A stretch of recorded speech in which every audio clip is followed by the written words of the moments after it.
What is good, everyone? Welcome back to the 99's Office Hockey Podcast, and today we've got a pretty funky concept of video going on, as yesterday on my Instagram page at 99's Office, if you're not following already, make sure to do so. I asked you guys to send me some trays of any era that went down in the NHL and that you would want me to review. I said that I would rate them in a video. Well, here we are. We've got 8 trades to go over this afternoon, and we've also got some transaction action that went down today that I want to give some quick thoughts on. So without further ado, let's get right into it. So up first, we've got one of the biggest trades in NHL history, if not the most massive one, in the Eric Lindros deal to Philadelphia. And just to make a quick recap on why that trade went down, well, prior to the 1991 NHL draft, Eric Lindros was widely considered to be the best prospect in the whole category, and it was pretty clear to the Quebec Nordique, who had the first overall pick, that he was not going to play for them, and still, they took a chance, they selected him first overall, but he didn't change his mind. He didn't want to play in Quebec City, so they had to trade him, and they did so in the month of June 1992, and by sending Eric Lindros to Philadelphia, they received an absolute haul back. They acquired Peter Forsberg, Steve Duchesne, Ron Hextall, Kerry Hoffman, Mike Ritchie, Chris Simon, $15 million in cash and 2 first-round picks that turned into goaltender Jocelyn Thibault and into Nolan Baumgartner. And let's not lie to ourselves here. This is an otherworldly steal by the Quebec Nordique. And look, Eric Lindros was just as advertised. He was a great player for the Philadelphia Flyers, and throughout his career, he was well over a point per game. He was part of that famous line in Philadelphia that was going by the name of the Legion of Doom, and still, his career was kind of ruined by injuries, so maybe he didn't reach his full potential, and he never was able to win a Stanley Cup in Philadelphia. While on the other side, the Quebec Nordique were able to win 2 cups with many pieces that they received in that deal. At that time, they were the Colorado Avalanche in 1996 and 2001, and Peter Forsberg was also a very injury-prone player, but he was the cornerstone of that deal, and he was just as good as Eric Lindros. He played less games and got more points, and on top of that, you've also got many players that contributed to those runs in Mike Ritchie, Jocelyn Thibault. Those guys were still on the Colorado Avalanche when they won cups, so you can say that maybe they are the part of the equation and why the Colorado Avalanche won the cup those 2 years. So yes, although Lindros was good, if you were to look at a Lindros-Forsberg 1-for-1 deal today, you'd say, yeah, it was pretty fair, but Quebec was able to get a haul on top of Forsberg, and they won 2 Stanley Cups, while Eric Lindros won a big fat 0. So that's why I'm giving the pretty clear edge to the Quebec Nordiques in that one. Up next, we've got a trade that took everyone by shock a few months back in the Mikko Rantanen trade. And this one is pretty hard to analyze simply because he was traded twice, so let's go in chronological order and we'll make a review at the end. So 9 months ago, Mikko Rantanen was traded from the Colorado Avalanche to the Carolina Hurricanes alongside Taylor Hall from the Chicago Blackhawks, who retained a part of Rantanen's salary to get a 3rd-round pick. And in return, Colorado got forwards Martin Necas, Jack Drury, a 2nd and a 4th-round pick. And before that trade, Rantanen was set to become an unrestricted free agent for the summer of 2025, and it was uncertain if he was going to remain with Colorado after that summer. So Chris McFarland hit the panic button, took everyone by surprise, and just sent Rantanen to the Eastern Conference. And although Martin Necas was having a sick start to the season, being over point per game, Rantanen was clearly considered to be the best player in that deal. And now with that trade done, Carolina was viewed as the prime contender for the 2025 Stanley Cup playoffs, and let's just say things didn't turn out that way. because from all the reports that we had after the Mikko Rantanen deal to Carolina, it was pretty clear that the Finnish star forward didn't want to remain in rally for his near future, and his level of play kind of showed that, because he only got 6 points in 13 games during his stint in Carolina, and he was expected to become the team's best forward, be their most prominent offensive producer. Well, he was clearly not that, and Carolina didn't want to take a risk at losing him in the summer and only having him as a rental for the playoffs while he was not performing that great. So they went balls to the wall and they traded him to Dallas. So in return of Mikko Rantanen, the Hurricanes received Logan Stankoven, a young forward with a lot of potential, and on top of him, they got 2 first-round picks and 2 third-round picks.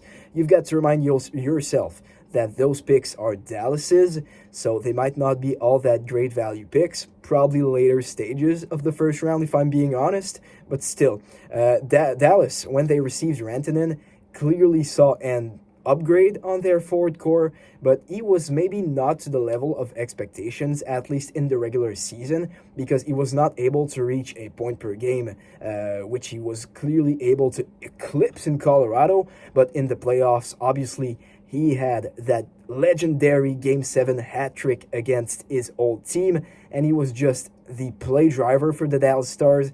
They were not getting to the Western Conference Finals without him, so clearly he made a difference in their Stanley Cup run. Still, they lost again in the Western Conference Finals, so you might say, what does that mean now? Well, they signed him on a $96 million deal for the next 8 years. So still, he's going to be Dallas' best forward, and that for a long time. Started this season pretty strong as well for the Texan team, but still, looking back at this trade, there were some clear losers, some clear winner in theory, but when you look back at it, I'd say it should be fair for everyone. Let's make a review. So Carolina, who received Logan Stankoven and first-round picks, third-round picks as well for Mikko Rantanen, is looking pretty in shape today, as they are one of the best teams in the NHL, will be a President Trophy contender, and yet they've got one of the biggest windows to win the Stanley Cup throughout the NHL, so they're not suffering too much from the loss of Mikko Rantanen. While the Colorado Avalanche, yes, lost a star forward in Rantanen, now they've got Martin Necas, who is producing at will alongside Nathan MacKinnon. Still, you've got to sign him in the summer. That might be pretty expensive, but still, they're running pretty well and are in the top 5 of the NHL right now, so they're not suffering too much from the Mikko Rantanen trade, except that they got eliminated by him in May during the Stanley Cup playoffs. And on their side, Dallas, they have their star forward for the next few years. Yes, maybe they shrinked their Stanley Cup window a bit with this deal, but still, their squad is really young, and they've got a lot of star power going forward to win a Stanley Cup for the first time in 26 years. And Chicago, by retaining 50% of Mikko Rantanen's salary, well, they got a third-round pick. So when you look back at it, is there really a loser in this deal? I don't believe there is. In my opinion, the strongest winner is Carolina, because they've got a bright future and they can use those first-round picks from Dallas to even bolster their roster even more to be the prime Stanley Cup contender yet again. So I think they'll be a menace going forward.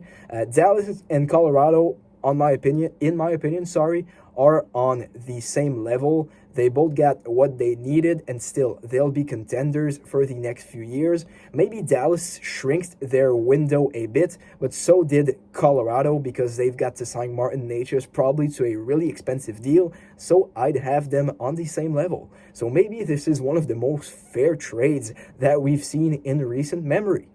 Next up, I've had a laugh when I saw that deal. I received Devante Smith-Pelly to the Montreal Canadiens in exchange of Yuri Sekash to the Anaheim Ducks. And look, those guys were not all that important for the teams that they played for. Sekash was able to put up 10 points in 41 games for the Anaheim Ducks, while Devante Smith-Pelly gave 15 points to the Montreal Canadiens, that in 66 games. So it was pretty much a nothing burger for both teams.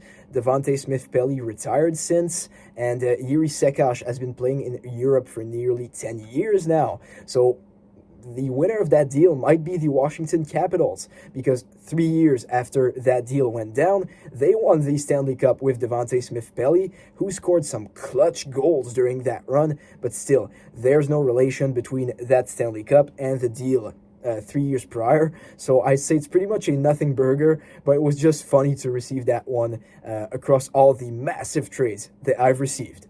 Following that deal, I've received the Noah Dobson trade to Montreal that went down right prior to the draft in June a few months ago, and that trade is pretty interesting to me because Noah Dobson has been a good addition for the Montreal Canadiens. He is clearly the puck-moving defenseman, and especially right-handed defenseman, that the Montreal Canadiens really needed behind Lane Hutson, and he is also playing pretty great defensively, except that big turnover against Calgary, but he has been a great and sizable addition for the Montreal Canadiens, but the New York Islanders are also not regretting that deal, in my opinion, because they got Emil Heineman, who is scoring pretty much at will for the New York Islanders right now, playing on that top line alongside Bo Horvat, and they also received 2 first-round picks in the 2025 NHL Draft, number 16 and number 17, and with those 2 selections, I think the Isles made 2 good choices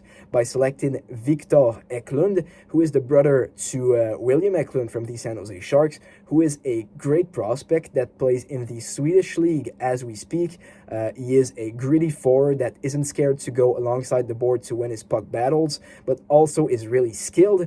And they also selected Kashan Aitchison from the OHL. This guy is a wrecking ball. He isn't scared to hit you, and he's going to laugh at you after he does so. And still, he has a great offensive potential, in my opinion, so he could be a top 4 defenseman in the future. So yes, the Montreal Canadiens were able to acquire an elite defenseman in that transaction, but New York got many pieces for their rebuild in Heineman, Eklund, and Aitchison. So far, I think it's a pretty win-win deal, to be honest. I've then received a trade that was not a fan favorite at the time in the Alex Galchenyuk deal from Montreal to Arizona in return of Max Domi. And Domi was kind of growing stale in Arizona. The team was going through a really hard rebuilding phase, always getting top round picks, and just not playing all that great. And they were not able to get what they wanted out of Max Domi, so they had to ship him off to Montreal, and they decided to go for a project in the 3rd overall pick of the 2012 NHL Draft, Alex Galchenyuk, who was kind of a 50-point forward, if that makes sense. But today, looking back, I would say the Montreal Canadiens won that deal simply because they got more games and more production out of Max Domi. Right out of the gate in Montreal, Domi was able to put up 72 points, while Alex Galchenyuk did only 41 for the Coyotes. And after that, Galchenyuk got bouncing around on many NHL squads, while Domi stayed a while in Montreal, and when they moved him off to Columbus, well, they got Josh Anderson in return, who was an important piece of the Montreal Canadiens Stanley Cup final run in 2021. So when you look at the deal in its entirety, I would say Montreal has won the trade. The next trade went down in the winter of 2025 when the Vancouver Canucks sent JT Miller back to New York alongside Eric Brandstrom and Jackson Dorrington in return of Philip Hedl, Victor Mancini, and a 2025 first-round pick from the Rangers. And clearly, JT Miller was the biggest piece of that deal, was just coming off a 103-point season with the Canucks, but with all the locker room drama that happened between Miller and Pettersson, they had to make a change, and they traded Miller instead of their Swedish star forward. And JT Miller, since arriving in New York, has been a great producer. Since then, he has been named the captain of the team, but still, he was an aging piece. He was 32 years old at the moment of that deal, and the New York Rangers were kind of going for it because their core is pretty old as well. You've got Panarin, 33 years old. Now Miller, 32. Zibanejad is in his 30s as well. Shesterkin is 29. So they were kind of going for it, while Vancouver just said, we'll go more of the retool way, if that makes sense. Still, they were trying to contend for the playoffs, but they were not able to get a player of JT Miller's quality in return in that deal. Still, they got Philip Hedl, who is a great project. He is just really an injury-prone kind of guy, and at this point, his ceiling is probably maybe a 50-point center. They got Victor Mancini, who is a depth defenseman at this point, but the biggest part of that deal was the 2025 New York Rangers pick, because as we all know, the Rangers ended up missing the playoffs in 2025. So that pick was 12th overall, but Vancouver traded it again. They sent it to Pittsburgh for Marcus Pettersson, and although Pettersson is a great defenseman and deserved a late first-round pick, maybe not the 12th overall. So as of right now, I'd say the winner of that deal are the New York Rangers, because they've got an elite NHL player, a top 50 player in my opinion, in JT Miller, while Vancouver, yes, they got some value back, but not the same quality of players. So I would have the Rangers as winners right now, but they would need to make the playoffs at first, because they're having a pretty hard time doing so as we speak. The following trade is a prime example of maybe sacrificing some of your futures to win a Stanley Cup now. That worked out pretty well in the Joe Nieuwendyk deal to the Dallas Stars. Nieuwendyk was a cornerstone piece of the Dallas Stars Stanley Cup run in 1999, their first ever, and still, they went to the finals in 2000, and Nieuwendyk ended up being a really important player on those runs, notably winning the Conn Smythe Trophy as the MVP of the playoffs in 1999. So it's really hard to say that the Dallas Stars would be losers of that deal, because they got their first Stanley Cup ever out of it, and that legacy is still alive today, as they haven't won again. But still, to do so, they had to give up their 1995 first-round pick in Mr. Jarome Iginla, who is widely considered to be the Calgary Flames franchise GOAT. He played more than 1,000 games for them, was a great producer all throughout his career, and when you make a comparison between the two players, yes, Jarome Iginla has a better career than Joe Nieuwendyk, but Nieuwendyk brought their first Stanley Cup to Dallas, and Jarome Iginla wasn't able to do so. So all in all, I think this is a pretty win-win deal as well. And continuing our trend of deals that were win-win for both teams, I've got the Seth Jones trade from the Chicago Blackhawks to the Florida Panthers in return of Spencer Knight and a 2026 first-round pick from the Florida Panthers. And it's really hard to disregard what Seth Jones has done for the Florida Panthers, because since he arrived in early March, well, they won the Stanley Cup again with Jones. So it would be really hard to label them as losers of that deal. But Chicago got really, really nice pieces in return, because Spencer Knight, first-round pick in 2019, is a goalie that had shown a lot of promise for the Florida Panthers, and since the season has begun, Knight has a .937 save efficiency percentage, which is really, really, really good. I'm not sure that's going to be sustainable, but still, I believe Knight is going to be the franchise goalie for the Chicago Blackhawks going forward. And that first-round pick, well, the Florida Panthers are not trending all that great. They lost their last 4 games as we speak, and I don't think they'll miss the playoffs by any means, but if Barkov isn't back, it wouldn't be a surprise if they were kicked out of the first round. And if that happens, well, the pick would be in the 17 to 23 range. So overall, that's great value for the Chicago Blackhawks. You get maybe your franchise goalie of the future on top of a pretty good value first round pick for a defenseman that looked like a contract that you could not move going forward. Yes, you had to retain $2 million on that deal, but in my opinion, it's not the end of the world, especially for a rebuilding team like the Chicago Blackhawks who are playing fun and fast right now. Still, the Florida Panthers won the Stanley Cup and are still a prime contender going forward, so yet again, this is a win-win deal for both parties. And to round out our trade watch, I just wanted to give my quick thoughts on a deal that went down this afternoon as Lucas Reichel of the Chicago Blackhawks was traded to Vancouver in return of a fourth-round pick in 2027. And 3 years ago, Lucas Reichel had shown some promise in Chicago, getting 15 points in 23 games during the tank year in Chicago, and he was expected to be Connor Bedard's future running wingmate for the next few years, but that didn't quite go to plan as Lucas Reichel was not able to find his step in the NHL again, and although he was great in the American Hockey League, Chicago just gave up on him at this point, was not able to find a role at the NHL roster, and Vancouver decided to take a shot at him, and honestly, I like it, because he had shown some promise, and they will probably give him every opportunity to produce. Does that look like a Vitaly Kravtsov deal that went horrendous a few years back? Yes, it does, but why would you not do this deal? This is a very low risk, maybe high reward kind of trade for a guy that needed a change of scenery, and as I said, he had shown some promise. So I think it's a pretty interesting deal for the Vancouver Canucks. So thank you for watching this trade review of the 99's office. I hope you guys appreciated this concept. If you did, make sure to leave a comment and leave me some suggestions for a kind of public participation kind of video like this. I really enjoyed doing so. So make sure to follow our Instagram as well at 99's office. If you didn't already, make sure to take a look. And from the 99's office, see you soon. Peace.